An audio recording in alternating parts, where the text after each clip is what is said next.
This problem tricked a lot of people because of misunderstanding in PEMDAS, and I'm going to show you why it is not correct. In PEMDAS, of course, we have M first and then D, so logically we do the multiplication first, then division.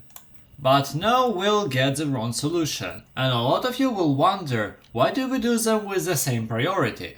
Look, this is a division, for now. So look, let's rewrite this as a multiplication by flipping this fraction. So we have 6 times 2 times 2.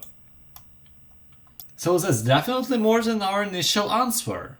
Wait, if you like the explanation so far, please consider subscribing. Thank you. So now we only have multiplications, and now there is no difference on which we are doing the first. And our new answer is already bigger than our initial answer, because we had 6 at the beginning and now we have 6 times 2 and times 2. Let's do 2 times 2 first. This gives us 4, and now we have 4 times 6. Look, I don't even do this in the order and I'll get the correct solution. We have 6 times 4, or we get 24.